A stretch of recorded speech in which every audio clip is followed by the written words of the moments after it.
Сәлеметсіздер ме? Бүгін біз сіздермен осы өзіміздің өсіріп жатқан гүлдерімізге бір пайдалы тағы бір қоспамен сіздерді таныстырғым келіп отыр. Ол тыңайтқышқа жатпайды. Оны біз қоспа ретінде береміз. Гүлді суарғанда өздеріңіз оны жақсы білесіздер. Ол біз ауырғанда пайдаланамыз. Ол мынандай глюкоза.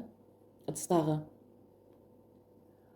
глюкоза ол қанттың тек басқа түріндегі. Негізі біз қантты да береміз ғой гүлдерге. Мысалға 1 литр суға 1 ас қасық қант салып біз гүлдерге береміз. Ал бұл глюкоза, бұл сол қанттың орнына жүреді. 1 ампула глюкоза жарайды. 10 миллилитрлігі, міне өздеріңіз көрсеңіздер, 10 миллилитр деп жазылып тұр. Осыны біз 1 литр суға араластырып гүлдерімізге беретін боламыз. Бұл жерде концентратталған қант. Бұл 1 ас қасық қанттың жұмысын атқарады бұл глюкоза. Бұл қоспаны біз 2 жетте 1 рет беруімізге болады.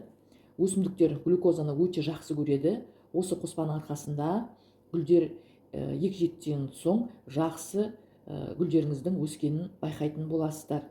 Бұл өте тиімді қоспа. Азоттың қызметін атқарады.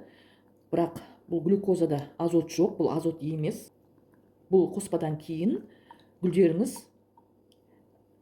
жапырақтарын жақсы ашып, жақсы жапырақ беріп, жапырақтың түстері қанық болып өзгеріп, өздерін жақсы сезінетін болады. Және де гүлдеріңіз жақсы өсе бастайды. Бізде жаңағы тұндырылған, жылытылған су, жаңа өздеріңіз көрдіңіздер, соған мынандай 10 миллилитр 1 ампула глюкозаны қостық. Бұл глюкоза қанттың қызметінде атқарады. Сіздер бұл қоспаны гүлдеріңізге беріп көрмесеңіздер, сіздер де беріп көріңіздер. Осы қоспадан кейін байқасаңыздар, гүлдеріңіз жақсы өсетін болады.